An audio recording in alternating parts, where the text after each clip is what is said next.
The FAA now says starting tomorrow, it's cutting flights at 40 of our nation's busiest airports if the government shutdown continues. SCA is on that list with flights expected to drop by about 10%. Drew Andres live at the airport this morning tracking how these cuts will play out in Seattle. Drew, good morning.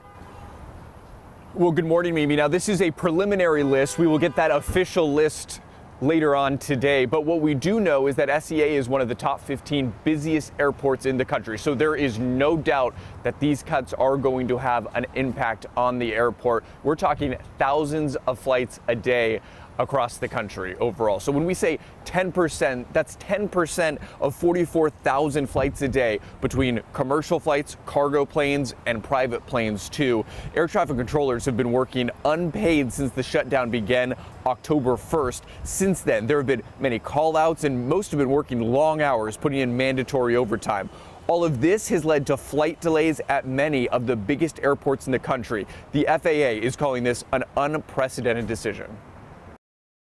When we see pressures building in these 40 markets, we just can't ignore it, and we're not going to wait for a safety problem to truly manifest itself when the early indicators are telling us we can take action today to prevent, things from deteriorating.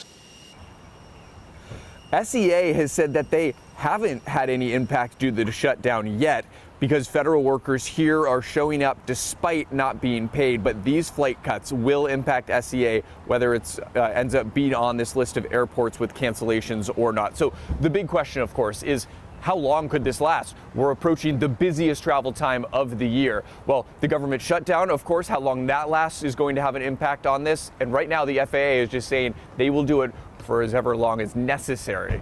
So we'll be keeping, obviously, a very close eye on this. But those delays or those cuts are expected to begin tomorrow. Live from SCA, I'm Drew Andre, King 5 News. Thanks.